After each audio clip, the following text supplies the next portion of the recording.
Welcome to Crash Concepts, where the economy, energy, and the environment are explored. Up next, fresh ideas and insights into the factors that are driving the world and shaping your future. Presenting information you can't afford to live without, here's Chris Martenson. Welcome to another ChrisMartenson.com podcast. I am your host, of course, Chris Martenson, and today we are speaking with Carolyn Baker, a prominent advocate for culturing emotional resiliency in an era of transition. You know I care about that a lot. She delivers powerful observations on the social and the spiritual side of preparedness via her popular blog, carolynbaker.net, and she has authored several books, including the recent Sacred Demise, Walking the Spiritual Path of Industrial Civilization's Collapse, a book I've read and can highly recommend. Carolyn was an adjunct professor of history and psychology for 11 years and a psychotherapist in private practice for nearly 2 decades. I am a strong believer that true resiliency includes a strong, healthy mental and emotional outlook, and I'm excited to delve into this very important topic at this time with Carolyn today. Welcome, Carolyn. It's a pleasure to finally speak with you. Well, it's a pleasure to be here. Thank you so much for inviting me. Oh, absolutely. Perhaps you can start then. Can you provide for our audience then a sense of the type of future that you see ahead? Yeah, I'll try to do that. The type of future that I see ahead is one in which there will be unprecedented loss at the same time that there will be unprecedented opportunity. And in terms of loss, the lifestyles to which most of us have become accustomed will be drastically downsized due to the converging crisis of energy, economics, and the environment. Now, I've heard that somewhere before. I know you have. And I've watched the crash course several times. So this is already happening dramatically and far more rapidly than anyone could have anticipated. Peak oil, the end of money as we know it, the escalating climate change, all of these will temper everything we do. And this is the new normal, and there's no going back to the old normal. These drastic and daunting changes will invariably and unequivocally evoke enormous emotional responses in people, as they already are. In terms of fear, panic, anger, depression, despair, and in many cases, off-the-charts addictions and suicides. Now, we don't have to look very far in communities where economic collapse has hit the hardest to see an escalation of all of these symptoms. I've just returned from Vermont, which was very hard hit, not the whole state, but many parts of the state very hard hit by Hurricane Irene. And I can tell you that these issues are coming up faster than anyone can imagine. Now, of course, these are representative of one way that humans can respond, but these are not the only ways. If we're awake and conscious now regarding the collapse of industrial civilization, we'll be preparing ourselves emotionally as well as logistically for these changes. And I've written 2 books in the past 3 years that detail specific ways in which we can build emotional resilience to prepare us for the future. Much of this has to do with developing a rich inner life, which then allows us to build solid community with others. And if we don't do the inner work, it will be very difficult to establish meaningful and workable relationships with others. Now, in my latest book, which you did not mention, but I want to make sure people know about it, Navigating the Coming Chaos, a handbook for inner transition. I've included actually in both books specific exercises for doing this work that will assist the reader in developing a rich inner life and thereby facilitating the development of mutually supportive relationships. Now, what do you mean by inner life? What is a rich inner life? A rich inner life is where we take some of the attention away from the external and we begin to connect with some of the resources that are within ourselves. And, you know, a lot of times we don't even know that we have those resources. Consciously, we don't think about them, you know, because we're so busy looking at the external picture. And our focus is directed so much outward. Mm-hmm. And, you know, this is what we need in order to develop emotional resiliency. Right. You know, I have a good friend who runs a wilderness school that my kids are involved with, and nominally it's all about learning the tools and tricks and the trades of living out in the woods in a primitive way. It has much, much deeper layers under that, which are the actual goals of the program. But at any rate, this gentleman was approached by an author who said, listen, I'm writing a book on what would the ultimate survival bag look like. You know, if you could only have like 100 cubic inches, what would you put in that bag? And he said, sure, I'll talk to you. So this author comes out and he says, all right, what goes in this bag? I'm going to give you like 5 of the cubic inches. What do you put in there? And he says, nothing. I'm not going to put anything in. And there are all these 6, 7, 8-year-olds running around and while he's being interviewed. And the author said, what do you mean nothing? He said, well, it turns out that the most important survival tool you have is what you know. It's your brain. It's your outlook. It's your frame of mind. That's the most important thing. The author said, what do you mean? He said, okay, watch this. And he yells out to the kids, kids, I've just fallen through the ice. I have 5 minutes before I'm going to freeze to death. What do you do? And bang, these 6, 7, 8-year-olds, they immediately, one says, I'm going to get the tinder. Another says, I'm going to get the kindling. And a third one, another set says, we're going to go off and get the larger wood. And somebody else whips out a bow drill. And within 5 minutes from wood only to a fire, they had it going. And he said, this is what I'm talking about. And the author was stunned. He's like, what is happening here? He said, well, these kids have learned that they don't rely on or depend on anything really other than what they have or can obtain for themselves. And Absolutely. so that's true resiliency. And so if I'm hearing you right, you're saying that there are these troubled times coming, and it's one thing to get our physical infrastructure set up, and that's wonderful, and we should do that. Maybe we're growing food, we have a garden, maybe we've learned how to be more energy resilient. But when times get tough, knowing that we've got the equivalent of a deep larder inside is a really important survival tool as well as maybe a growth tool. Is that what you're saying? Absolutely, yes. So what are the key tenets then of emotional resiliency? How do we go about fostering that? Well, emotional resilience means many things, but among them I would consider foremost establishing a relationship with the sacred or something greater that allows us to find meaning in our experiences. The word sacred is not a religious word at all, but as I use it, it just simply means something greater than the rational mind and the human ego. We find this not in people or institutions outside ourselves, but deeply within ourselves, generally through the emotions and through our appreciation of beauty and creativity. When people have a connection with something greater, they're more likely to find meaning and purpose in their lives in general and in what are likely to be the daunting realities of collapse specifically. In my book, Sacred Demise, I noted the work of Viktor Frankl, who was a Holocaust survivor and wrote a book called Man's Search for Meaning. And in that book, he states that in the Nazi death camps, of which he was a survivor, it was the people who were able to find just a little bit of meaning in their daily experiences who were able to endure the horrors of their situation and stay centered amid what was going on around them. And so we begin to develop emotional resilience by becoming familiar with our emotions and our intuition, particularly what have come to be known as the so-called dark emotions like grief and anger, fear, and despair. And in my books, I provide specific exercises that people can use to work with these emotions, to utilize them in becoming more resilient, more empowered, more alert to what is going on inside of them and within their environment. And without this kind of preparation, even the most reskilled person who's made excellent logistical preparation will very likely be overwhelmed in a world of terrified, angry, depressed human beings. A person can have the most awesomely equipped doomstead on Earth and yet completely lose their grip emotionally in just a few minutes without emotional and spiritual resilience. You know, I've had some experience with this in my life where I've noted that depending on which story I have running in my head, my experience can either be completely miserable or completely joyful. It's really that profound. It's the idea of having the right narrative in play. So you're suggesting that if individuals can start to work with those narratives, potentially also gain mastery over their own reactions, and understand the pathways inside of themselves that lead to one set of emotions arising rather than another, that these are all components of resilience? Absolutely, and by doing this, I believe that people are going to have more options emotionally. You know, if one response doesn't work, well, you might have a whole toolkit that you can draw on. Right. So as I looked into this, I know that, to paraphrase a bit, You've said that infinite growth is possible, actually, as long as we're talking about internal growth.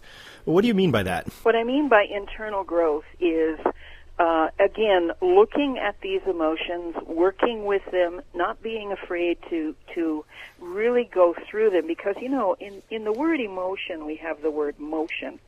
And, a lot of times people will say, oh, I don't want to deal with grief because I'll get stuck in it, or maybe any other emotion.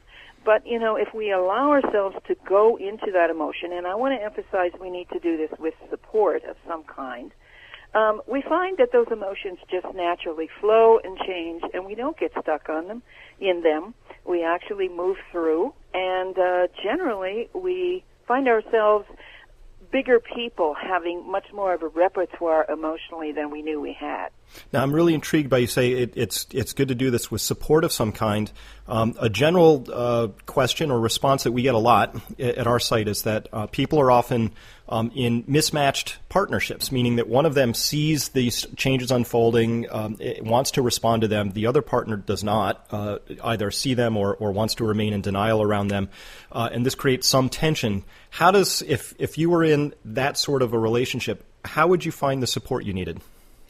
Well, over the past 2 years, I've been doing a great deal of life coaching around collapse, and many of my clients have been dealing with a sense of aloneness in their world, perhaps with partners or family members who are not on board with the reality of collapse, or maybe they're just finding themselves in a milieu where there's no one to talk about preparation with. So one of the first things I suggest to such individuals, whether or not they're in a partnership with someone else, is that they get themselves connected with a transition group or some other group of folks who understand collapse and are preparing for it.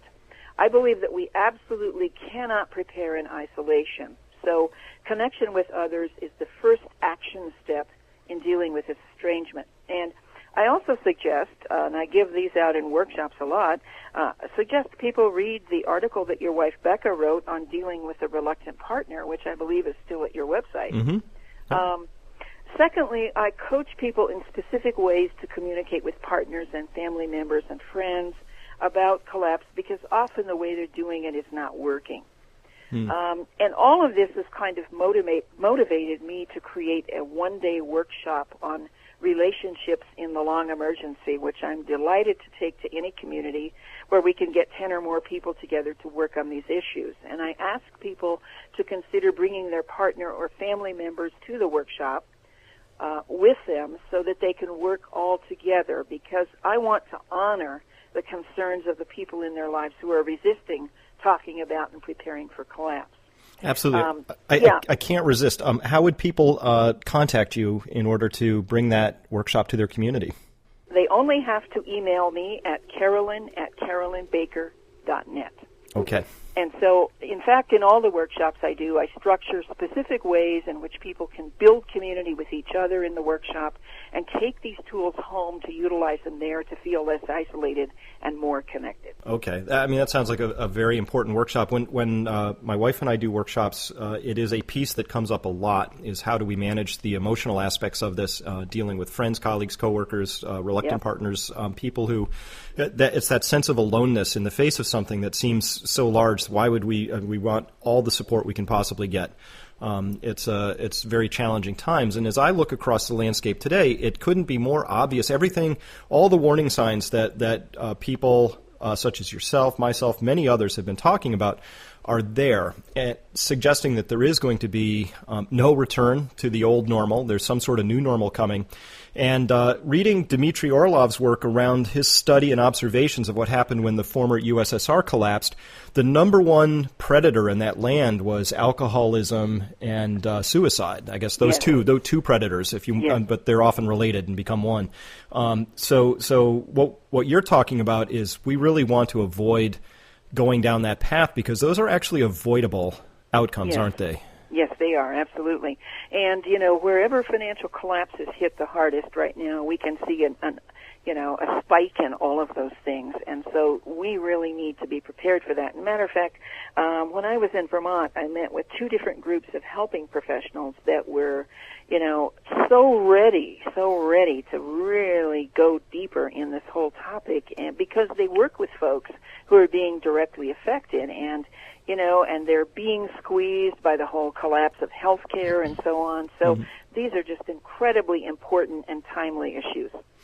So if there's really no chance then of returning to normal, if we define that as like steadily increasing living standards for as far as the eye can see, the writing's clearly on the wall, yet really very few people seem able to face or assimilate the dots into a coherent picture that leads to either or both internal or external change. Why is that, and how do we help, or is there anything we can do? Well, I think it's because, particularly in the United States, we're a very young and adolescent nation. We don't have a long history. We don't, I think, have the historical maturity that a lot of nations have.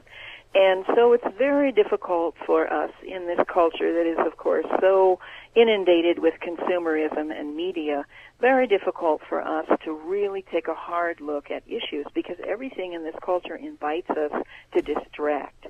So that is the number one thing. And, I'm constantly running into people who are saying, I want to talk about anything else but this. And it's often very hard for people who have children to really go to these places. So, my encouragement is, my hope, my optimism is that a lot of people are waking up. I encounter this more and more. I'm certainly seeing that as well. Right now, I'm noticing in certain circles there's still sort of a surreptitious awakening where behind closed doors we'll have one set of conversations and in public maybe another. But certainly people who are closer to the pulse of things, oddly, so the people who have the most to lose, people who are really deeply embedded in the status quo, by which I mean very wealthy, well-connected people, certainly seem to get it. There's almost a class divide here in some ways for me. I think that I'm noticing that there are some classes of people seem to be getting this story more a little bit more quickly, and it's not just socioeconomic, but there are groups that seem more predisposed to the idea that change could happen, and they want to be in front of it, and other groups that seem less disposed towards that. Do you notice this, and do you have you noticed it? And Jim Kunstler talks about it in terms of, he breaks it grossly into regions, thinking some regions are going to be better than others, but a lot of people very cautiously and carefully are trying to select the communities and areas that they are going to live in part because they're hoping some areas are more resilient. Have you noticed that there's really a distinct difference between certain locales or locations compared to others? Yeah, I have. And, for every rule, there's an exception. Yeah, I've noticed that in places like, just having been in Vermont, there's a tremendous consciousness there that, I was noticing that there's more receptivity there 2 years later from the last time I was there, so that many of the things I said 2 years ago, I would have been laughed out of the room or people would have gotten up and walked out. But especially with the recent disaster there, people were very, very open and receptive. But, you can go down the road to, 5 houses away and somebody doesn't want to hear about it. So, it's interesting because we were kind of talking when I was in Vermont about, Kunstler talks about, don't go to the west, there's no water there. And so here in Colorado, we have our water issues, but people were sort of laughing about the fact that when I left there and went to Colorado, left Vermont, people were sort of warning me, not enough water. And so I've been joking with them about, you want to talk about water, you guys have had too much recently. So we just, with all the natural disasters, with climate change and so forth, it's kind of a crapshoot. We really don't have any hard and fast rules at all. And again, it's that inner wisdom that I ask people to follow in terms of what calls them and what feels like the place where you need to be. Well, that's interesting that you phrase it that way. I've been noticing. I was just on the phone giving a bit of a sermon to an MBA class recently, and at the end I was asked, well, what businesses do we go into for a post-peak world? And instead of giving the usual, well, here's your more resilient businesses piece, I talked to them instead about what's been true for me lately, which is that the most important job you can possibly have going forward is one that you personally have an attachment to its purpose. You get it on some deep visceral level that this is a job worth doing. And if the money's there, great, but money shouldn't be our guiding beacon anymore. When I was in MBA school, graduated in '98, that was, it was all about the money, right? But now my advice is for people to really follow that inner guide and say, what is it that I really want to do? Because I think it's time to follow our hearts in this regard and follow our intuition. What do you think? Absolutely. I have a whole chapter in Navigating the Coming Chaos about meaning and purpose. And, there are two questions that I keep inviting people to ask themselves. One is, who do I want to be in the face of this collapse? And secondly, what did I come here to do? And, I just suggest that folks keep asking that second question when they're in a dilemma about what is my life work, how best can I serve myself. And I deal with this a lot with people who call me, and say, I had this job for 30 years, it's gone, it'll never come back, I have to reinvent myself, what do I do? And that's one of the first steps that I lead them toward is, what is my meaning and purpose? How do I find that? Well, a while ago you said that of course there's going to be there's loss involved in this story, but there's also extraordinary opportunities. So one of the opportunities you're surfacing now is the opportunity to reinvent ourselves in the face of this larger reinvention that's happening. How does somebody really go about discovering what it is that they're here to do? Well, one of the ways that they can do that is, I think, with working with other people.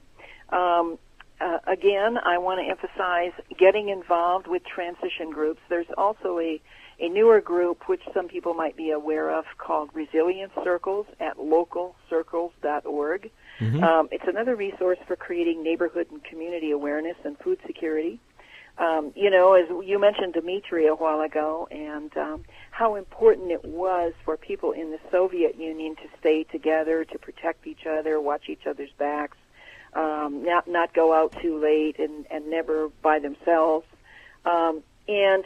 To start to build this kind of connection now. And I think that through that process, oftentimes that becomes a catalyst for people to go, oh, yeah, there is this something inside that's calling me. And, you talked about prosperity, and I just want to clarify that we need to redefine prosperity to mean something very different from what we've known it to be in this culture.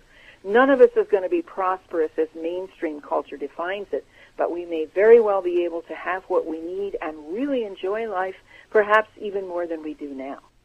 Oh, I absolutely agree with that. And we're going to have to not just redefine prosperity, but redefine, I believe, how it is we interact with the larger world, by which I mean not just the human-based one, but there's clear signs that are abundantly obvious, whether it's falling water tables or disappearing soil or species loss, or really it's the larger biodiversity piece, or soil destruction, turning it into dirt, if not losing it outright. All of these pieces are actually just screaming, I think, pretty loudly at this point in time. And so what we're talking about then is really redefining not just our relationship to money, but our relationships to each other and to the larger world around us. That this is an enormous period of maturation, if we're going to use your analogy of saying that our country culturally is in an adolescent stage. We want to become young adults in this story. So we have to figure out what works. Keep doing that. What hasn't been working, so we want to stop doing that, and then we want to figure out what new things we might need to start entertaining as ideas. What are those in your mind? Yeah, I wanted to offer some other options here. In addition to the plethora of resources that I offer in my books, I want to emphasize training in healing trauma. I've become very interested in this lately because, number one, I believe all of us on some level who've grown up in industrial civilization have been to some extent traumatized. And I believe there's going to be a lot of trauma increasing around us as these changes begin to unfold. And so one of the things that I'm working with right now and getting some training in myself is a modality called somatic experiencing. People can find out about that at traumahealing.com. This is a modality that anyone can use themselves, and you can use it with other people.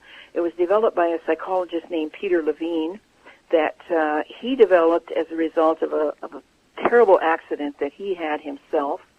And I say this because I believe that much of our future may be traumatic on a number of levels. And somatic experiencing teaches people how to stabilize the nervous system and utilize resources that are innate in our own physiology to help us move through traumatic experiences. I also encourage people to develop some kind of stillness practice that takes their attention into the inner world at least once a day. This is one of the most important pillars in building what I call an internal bunker. You know, we hear the survivalist talking about building his bunker with his wife and kids and weapons and food and all of that, but we need to build internal bunkers. And I also encourage people, and this, of course, is along the lines of what you just said about the relationship with the Earth community. I really encourage people to connect with nature on a regular basis and not to do that casually, but with great intention. Spend time in nature in silence and perhaps take a journal with you and write or draw your awarenesses and allow yourself to be nurtured by nature, to commune with it, and above all, to listen to it.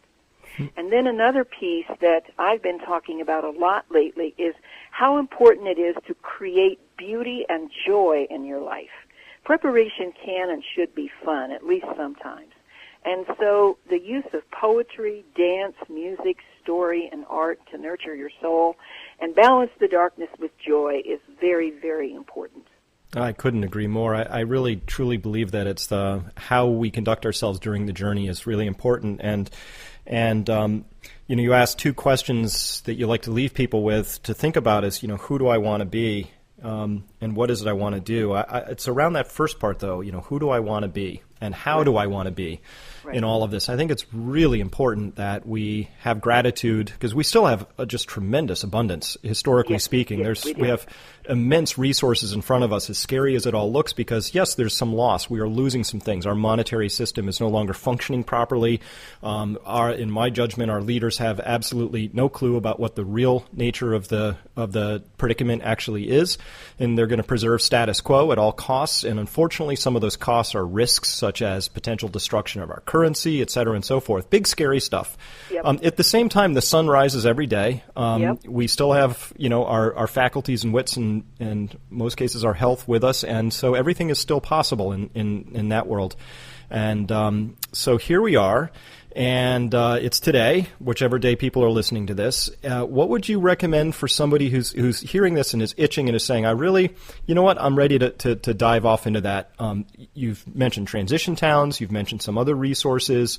What's that first step for somebody who's just coming into this and says, I think I need to learn more about this? What would they do? Well, you know, this is going to sound really kind of hokey, but we're speaking of gratitude, and so I'd like to invite that person, even if it's a cloudy day, to go outside and just kind of look at the sun and close their eyes and say, thank you, sun, that you're there and that you're still warming the earth and that we have all these resources because of you. And notice what they feel in their bodies as they do that. And then they might want to, you know, begin reading one or both of my books. Certainly, we have great lists of books and documentaries on just learning about peak oil and the collapse of industrial civilization in general. But I want to invite people to consider reading my books, and also I'm traveling around the country now as much as possible doing workshops on navigating the coming chaos, living in turbulent times. My next one is going to be on October 15th in Chico, California, with my friends Susie Gruber and Jerry Allen, and you can find details of that event on my website. I'll also be doing one in Nevada City on November 19th, and then, you know, I'm just really open, and if people want me to come to your community, you want to organize one of those workshops, they're fantastic. So just contact me at carolynbaker.net. Oh, that's fantastic. I hope people do take you up on that. I really believe that we have some immense challenges in front of us, and that how we respond to them is of critical importance. And many of our old tools, old ways of responding are probably ill-suited for this new reality that's coming. We're going to have to really be bold.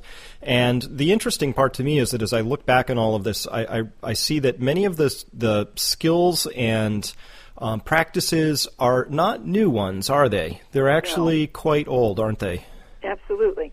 And, as people ask me, are the behaviors you advocate new approaches, or are they the return of forgotten wisdom? I say yes. And by that I mean that both are true. We desperately need to return to ancient perennial wisdom, and we need to apply it in ways that fit for our time. First, we need to understand, and this I talk about in great depth in Sacred Demise, we need to understand the ancient indigenous principle of initiation, in which the young person was taken out into nature and given specific ordeals to endure in order to become a mature adult and become integrated into tribal culture.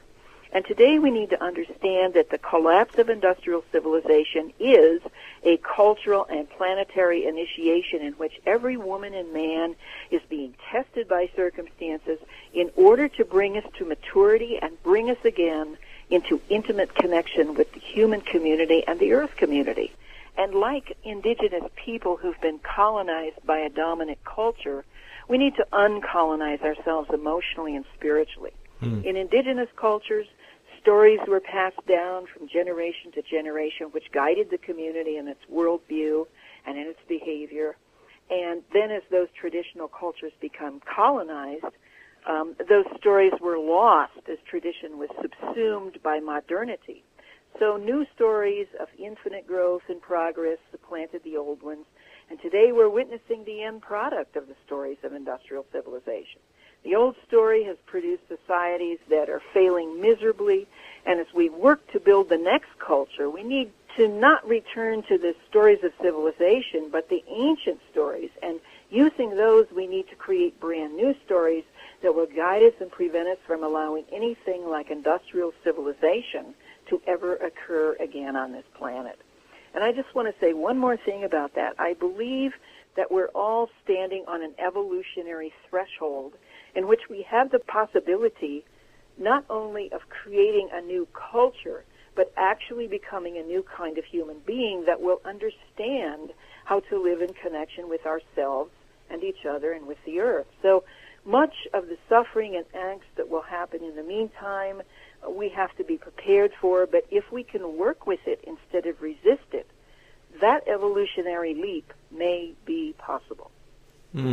Great words, and we certainly are all hoping that we can navigate these coming times well, elegantly, and certainly growing through it all, because there is a possibility. There is, the framework I hold says that, yes, there's the chance of disruptions, yes, there is the possibility of some unpleasant times, and there's also the possibility of real growth, real learning, real purpose coming back into our lives in important ways.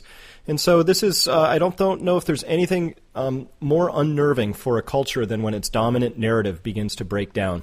And there's enough in our story right now that we know at the national level it's just not working. I mean, whatever level you unpack it at. So we could just say, what's our energy policy in the United States? And let's compare that against what we know to be the energy realities. And you can't line those two stories up. There's just an enormous gap between them. And anybody who experiences that gap and sees it for what it is, of course you feel anxiety. Like one of these two things is desperately wrong here.